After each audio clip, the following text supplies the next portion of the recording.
विश्व हिंदू परिषद धर्म प्रसार विभाग रे हनुमान चालीसा 108 पालित होईची नीलगिरी प्रखंडर संतरागड़िया कुलीगड़ी ग्राम रे आम धर्म प्रसार विभाग जो अधिकारी अच्छा जो कार्यकर्ता अच्छा जो ग्रामवासी अच्छा समस्त मिलित सहयोग रे एभली भव्य हनुमान 108 जप एवं चालीसा कार्य होईची। तबे आसंतु तांको ठारू पचारि बुझिबा कोन रहितला ए कार्यक्रम आपन परिचयटा देबे।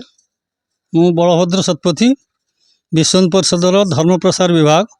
यह हूँ धर्म प्रसार विभाग प्रचार नुहे आम धर्म को किमती प्रसार आम धर्मर बहुत लोक मैंने आम धर्म को छाड़ी ख्रीस्टियान मुस्लिम होती अन्य द्वारा प्रभावित होगी साम दान दंड भेद द्वारा से परिवर्तन कर हैंड पेन लेडी पेडी द्वारा आम लोक मैंने परिवर्तन होती आम फेरिकी आने आमर ग्राम को सन्थ मान प्रवास हवा दरकार आमर विभिन्न बड़ कार्यक्रम हवा दरकार या नवा जो लोक मैंने तार सुजोग न नहीं अन्य जगह जाई से आम लोक मान संख्या हिंदू मान संख्या कमी होची तेणु आमको बहु जगार आम यही केतले हनुमान चालीसा हो पारे कौटी गीता यज्ञ हो पारे कि आम सामूहिक व्रतोपन करवा आम भाई भौणी मैंने गाँव सब ग्रामवासी मैंने सम्मिलित हवा आमर ये बसिकी पंक्ति भोजन करके दिखाई बफे सिस्टम आजिकल चली पंक्ति भोजन मध्य सामान को दिखाई ता भर आम मंत्र होची मंत्र है भोजन होची आम संस्कृति सदा भूली होती आम लोक मैंने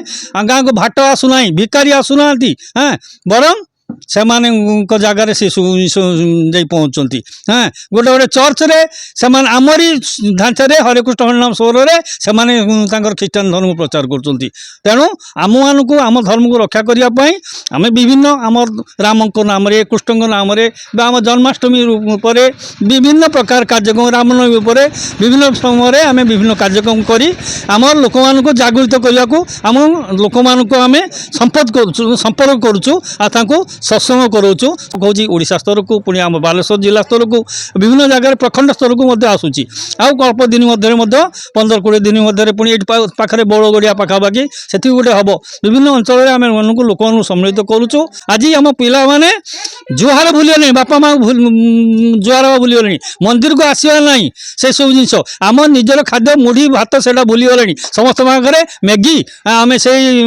रोल खाइबा खराब चाउमिन ये सब जिन होची जोटा को आमर ओडियार पखाल जो मजा थिला भगवान रामचंद्र आम सबुरी पाखे देखिए खाऊले आमर जगन्नाथ पखाल भोग दिखाई आम निज संस्कृति भूल आम जाऊँ संस्कृति आम भूलुचु किंतु अन्य देशर लोक मैंने आम संस्कृति को आपणी नहीं पूरी समुद्र कूल हरे कृष्ण नाम जप कर श्री बलराम जेना रेमुणा विश्व हिंदू परिषद रेमुणा प्रखंडर सत्संग प्रमुख। आज जो कार्यक्रम होता जहाँकि भाई पूर्वर कहले आम सनातन हिंदू धर्म को आम हिंदू लोक मैंने भूली जाती जहाँकि अति सुंदर प्रयास केमिति आम समस्ते तो मठ मंदिर बढ़ुची तीर्थस्थान बढ़ुची किंतु स्वतःपूत भाव धार्मिक होना जहाँफल अनेक समस्या बढ़ुची तबे आकु नहीं आपन कौन कहे मूल कथा प्रथम मु आंतरिक शुभेच्छा और धन्यवाद देमी जे विश्व हिंदू परिषद बालेश्वर जिला तरफ आमर कुलीगड़ी ग्राम जो मोर जन्मस्थान से स्थान को से चयन करिसेंती एवं एठी 108 भगवान हनुमंतर चालीसा पाठ करा जायछि तांको प्रथम मु धन्यवाद देवी।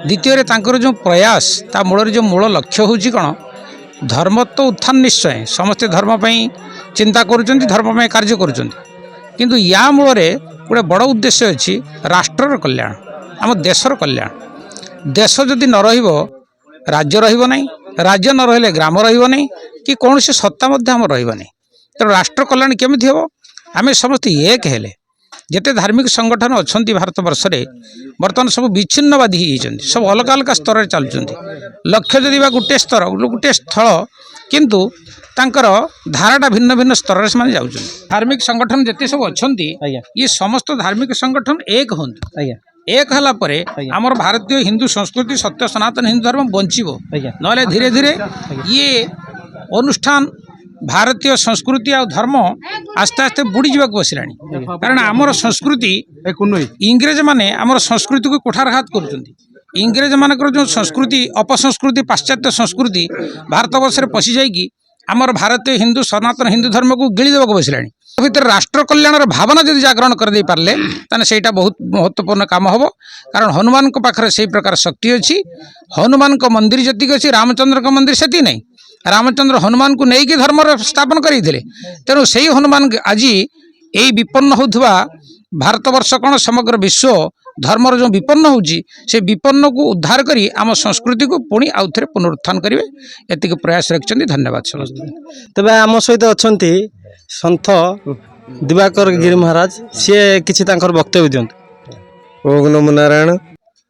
ଆଜି ଆମକୁ ନିମନ୍ତ୍ରଣ ଅଛି ଆମ ବାଲେଶ୍ୱର ଜିଲ୍ଲା ବିଶ୍ୱ ହିନ୍ଦୁ ପରିଷଦ ତରଫରୁ ନିମନ୍ତ୍ରଣ ଅଛି। ଆଉ ବିଶ୍ୱ ଭାରତବର୍ଷରେ ତ ହିନ୍ଦୁମାନଙ୍କର କେଉଁ ଭଳିଆ ସମସ୍ୟା ଆପଣ ଦେଖୁଛନ୍ତି। ଆଉ ଆଜି ଯେଉଁ ହନୁମାନ ଚାଳିଶା ପାଠ କରାହେଉଛି ଆପଣ ନଗଦରେ ଦେଖିଥିବେ। ସୁନିତା ୱିଲିୟମ୍ସ ଯାଇଥିଲେ, ଯେଉଁ ଆସିଲେ ତାଙ୍କୁ ପଚରାଗଲା, ସେ ନିଜେ ଗଣେଶ ମୂର୍ତ୍ତି ନେଇଥିଲେ। ତାଙ୍କ ପାଖରେ ଉପନିଷଦ ଥିଲା, ଶ୍ରୀମଦ୍ ଭଗବତ ଗୀତା ଥିଲା। ଯଦିଓ ସିଏ ଭାରତୀୟ ବଂଶୋଦ୍ଭବ କିନ୍ତୁ ରହୁଥିଲା ଆମେରିକାର, କିନ୍ତୁ ଆମ ଲୋକ ଆମ ହିନ୍ଦୁମାନେ ଗୀତା ପାଠ କରୁନାହାନ୍ତି, ଭାଗବତ ପାଠ କରୁନାହାନ୍ତି ବା ହନୁମାନ ଚାଳିଶା ପାଠ କରୁନାହାନ୍ତି। ତେଣୁ ହିନ୍ଦୁମାନଙ୍କୁ ଜାଗ୍ରତ କରିବା ପାଇଁ ବିଶ୍ୱ ହିନ୍ଦୁ ପରିଷଦ ଗୋଟେ ଦୃଢ଼ କାର୍ଯ୍ୟାନୁଷ୍ଠାନ ନେଉଛି। ଖାଲି ଆମ ବାଲେଶ୍ୱର ଜିଲ୍ଲା ନୁହେଁ, ସାରା ବିଶ୍ୱରେ, ଭାରତ ବର୍ଷରେ, ଇଏ ଓଡ଼ିଶାରେ ବି ନୁହେଁ। ତେଣୁ ସେଥିପାଇଁ ବହୁତ ବହୁତ ଧନ୍ୟବାଦ। ଏ କୁଳଗଡ଼ି ଗାଁର ଲୋକମାନେ ଗୋଟେ ମନ୍ଦିରରେ ଏତେ ବଢ଼ିଆ ପ୍ରୋଗ୍ରାମ କରିପାରିଛନ୍ତି। ଆଉ ଯେଉଁ ବିଶ୍ୱ ହିନ୍ଦୁ ପରିଷଦର ଆମର କାର୍ଯ୍ୟକର୍ତ୍ତା ଭାଇ ଅଛନ୍ତି, ଆମେ ସମସ୍ତେ ଟିକେ ଟିକେ ସେଥିରୁ କିଛି ଦାୟିତ୍ୱ ନେଲେ ସୁନ୍ଦର ହେବ। ଆଉ ହିନ୍ଦୁ ଆମ ପରିବାର ବା ହିନ୍ଦୁ ପରିବାର ଆମ ପିଲାପିଲି ସେ ବିଷୟରେ ଜାଣିବେ ଏବଂ ନିଶ୍ଚୟ ଆଗକୁ ଦିନେ ହିନ୍ଦୁ ସମାଜ ବା ହିନ୍ଦୁ ସଂସ୍କୃତି ବଞ୍ଚି ରହିବ। ଏତିକି କହିକି ମୁଁ ମୋ ବକ୍ତବ୍ୟ ଗୋଟେ ବହୁତ ଭଲ କାର୍ଯ୍ୟକ୍ରମ।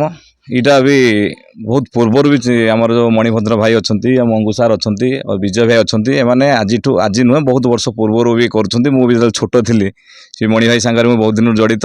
ଏ ହେଉଛି ବହୁତ ଭଲ କଥା। ତାପରେ ବି ହିନ୍ଦୁମାନଙ୍କୁ ଜାଗ୍ରତ କରିବାର ସମୟ ଆସିଛି। ଯଦି ହିନ୍ଦୁମାନେ ଆମେ ଯଦି ଜାଗ୍ରତ ନ ହେବୁ ତାହେଲେ ନିଶ୍ଚିତ ଭାବରେ ଏ ଦେଶ କେଉଁ ଜାଗାରେ ପହଞ୍ଚିବ ଆପଣମାନେ ସମସ୍ତେ ଜାଣିଛନ୍ତି। ତେଣୁ ବର୍ତ୍ତମାନ ଏଇ ଯେଉଁ ବିଶ୍ୱ ହିନ୍ଦୁ ପରିଷଦ ଯେଉଁ ଶାଖା ହେଉଛି, ଯେଉଁ କାର୍ଯ୍ୟକ୍ରମ ହେଉଛି, ଯେଉଁ କୁଳିଗଡ଼ି ଗାଁର ଲୋକମାନେ ଯେଉଁ ଏତେ ସହଯୋଗ କରିଛନ୍ତି, ତେଣୁ ଏଭଳି ସବୁ ଗ୍ରାମରେ ହେବା ଦରକାର ଏବଂ ହେବ ବୋଲି ଆମେ ଆଶା କରୁଛୁ। ତେଣୁ ଆମେ ଯଦି ହିନ୍ଦୁମାନେ ନିଶ୍ଚିତ ଭାବରେ ଏମିତି କାର୍ଯ୍ୟକ୍ରମ ହେଲେ ହିନ୍ଦୁମାନେ ନିଶ୍ଚିତ ଜାଗ୍ରତ ହେବେ। ଯେଉଁମାନେ ଅପସଂସ୍କୃତି ଯେଉଁ ଆମ ଇଣ୍ଡିଆ ଭିତରେ ପଶି ଆସିଲାଣି, ନିଶ୍ଚିତ ଭାବରେ ଏହାର ପୁନରୁତ୍ଥାନ ହେବ ଏବଂ ନିଶ୍ଚିତ ଭାବରେ ହିନ୍ଦୁସ୍ତାନ ଯେଉଁ ଆମର ସଂକଳ୍ପ ଅଛି ହିନ୍ଦୁସ୍ତାନ କରିବା, ନିଶ୍ଚିତ ଭାବରେ ଏହାର ଆମର ସଫଳ ହେବ। ମୁଁ ଶ୍ରୀ ମଣିଭଦ୍ର ମହାପାତ୍ର, ବିଶ୍ୱ ହିନ୍ଦୁ ପରିଷଦ ଧର୍ମ ପ୍ରସାର ବିଭାଗର ଜିଲ୍ଲା ସହ ପ୍ରମୁଖ। ଯେ ପ୍ରଥମ କରି ଯେ ଆମେମାନେ କାହିଁକି ହନୁମାନ ଚାଳିଶା କରିବା, କାହିଁକି ଗୀତା ଯଜ୍ଞ କରିବା, କାହିଁକି ହିନ୍ଦୁ ପଦ୍ଧତିରେ ପୂଜା ପାଠ କରିବା, ତାର କାରଣ କ'ଣ? ଆମର ଗୋଟିଏ ମାତ୍ର କାରଣ, ମାନବ ଜୀବନ ଗୋଟିଏ ଲାଭ ଯଦି ରଖିଥାଅ ଗୋବିନ୍ଦ ହେବ। ତାର ସାରାଂଶ ହେଲା ହିନ୍ଦୁ, ହିନ୍ଦୁତ୍ୱ, ହିନ୍ଦୁ ରାଷ୍ଟ୍ର।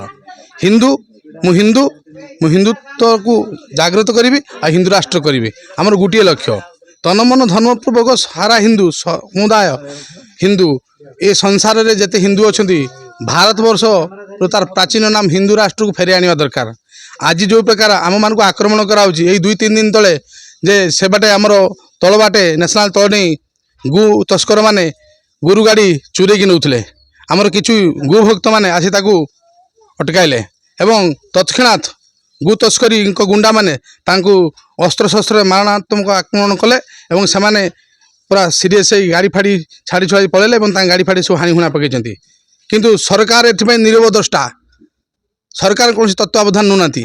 ଏହି ପ୍ରକାର ଯଦି ଆମ ହିନ୍ଦୁମାନଙ୍କ ଉପରେ ଆକ୍ରମଣ ହେବ, ଆଗାମୀ ଦିନରେ ଏ ହିନ୍ଦୁ ସମାଜ ଧ୍ୱଂସ ହୋଇଯିବ। ଏବଂ ଯଦି ଦିନେ ବନ୍ୟ ମଣିଷ ଥିଲେ ଏ ବିଶ୍ୱରେ, ଏ ପୃଥିବୀରେ, ଯେ ଆଜି ସେ ବନ୍ୟ ମଣିଷ ନାହାନ୍ତି, ତାଙ୍କୁ ଚିଡ଼ିଆଖାନାରେ ଦେଖୁଛେ 10 ଟଙ୍କା, 20 ଟଙ୍କା, 50 ଟଙ୍କା ଦେଇକି। ଆଗାମୀ ଦିନରେ ଯେ ହିନ୍ଦୁମାନେ ଏମିତି ଧ୍ୱଂସ ହେବେ, ଆଉ କିଛି ବିଧର୍ମୀମାନେ ହିନ୍ଦୁମାନଙ୍କୁ ଚିଡ଼ିଆଖାନା ରଖି କହିବେ ହେଇବେ ଦିନେ ଦେଖ ହିନ୍ଦୁ ଥିଲେ ଚିଡ଼ିଆଖାନା ଭିତରେ ଏଇମାନେ ହେଉଛନ୍ତି ହିନ୍ଦୁ। ଆଜିର ମୋର ଏତିକି ବାର୍ତ୍ତା ହିନ୍ଦୁମାନଙ୍କୁ, ସାରା ଗ୍ରାମରେ, ଗ୍ରାମେ ଘରେ ଘରେ ସମସ୍ତେ ହନୁମାନ ଚାଳିଶା, ଗୀତା ଯଜ୍ଞ, ଚଣ୍ଡୀ ଯଜ୍ଞ କରନ୍ତୁ ଏବଂ ହିନ୍ଦୁତ୍ୱ ଜାଗ୍ରତ ହେଉ ଏବଂ ସାରା ତନମନ ଧନ ପୂର୍ବକ ନଗେଇ ଦେଇକି ହିନ୍ଦୁ ରାଷ୍ଟ୍ର ଘୋଷଣା କରନ୍ତୁ। ଏହା ହିଁ ଆମ ସମସ୍ତଙ୍କର ଆଶା, ଏହା ଆମ ସଂଘର ଆଶା, ଏହା ଆମ ବିଶ୍ୱ ହିନ୍ଦୁ ପରିଷଦ ସାରା ହିନ୍ଦୁ ସମାଜର ଆଶା ଏବଂ ଜଗତଗୁରୁ ଶଙ୍କରାଚାର୍ଯ୍ୟ ବି ଏହା କହିଛନ୍ତି। ଆମର ଏ ପ୍ରୟାସ ଅଛି, ଭାରତରେ ତ 100 କୋଟି ହିନ୍ଦୁ ଅଛନ୍ତି, କିନ୍ତୁ ବିଚାରରେ ଚେତନାରେ ହିନ୍ଦୁଙ୍କ ସଂଖ୍ୟା ଆଜି ବି ନା ବରାବର। ଆଜି ବି ବହୁ ସଂଖ୍ୟକ ଭାରତରେ ହିନ୍ଦୁ ତୃତୀୟ ଶ୍ରେଣୀର ନାଗରିକ। ତାର କାରଣ ଆମେ ହିନ୍ଦୁ ହେଇ ଆମ ହିନ୍ଦୁତ୍ୱ, ଆମ ବିଚାରଧାରା, ଯାହାକି ଆମର ସାଧୁସନ୍ତମାନେ କହିଲେ, ସଂଘର ବରିଷ୍ଠ କାର୍ଯ୍ୟକର୍ତ୍ତାମାନେ କହିଲେ, ଆମେ କେବଳ ନାଁକୁ ହିନ୍ଦୁ ଅଛୁ। ଆମ ପରମ୍ପରା, ଆମ ଐତିହ୍ୟ, ଆମ ସଂସ୍କୃତି, ଆମ ମଠ ମନ୍ଦିର, ଆମ ଗୀତା, ଆମ ବେଦ, ଏସବୁକୁ ଆମେ ଭୁଲି ଯାଉଛେ। ସମସ୍ତେ ମନେ ରଖନ୍ତୁ, ଆମେ ହିନ୍ଦୁତ୍ୱ ହେଇ ଯଦି ଆମ ଧର୍ମ, ସଭ୍ୟତା, ସଂସ୍କୃତିକୁ ବଞ୍ଚାଇ ପାରିବା ନାହିଁ, तेबे से समय आ बेसी दिन नुहे आमर सबु किछि सर्वनाश हबो आ हिंदू जागिले सारा विश्व जागिबो सरकार भी जागिबो समस्त जनसाधारण जागिबो एति कहबी बहुत बहुत धन्यवाद भारत माता की जय जय श्री राम।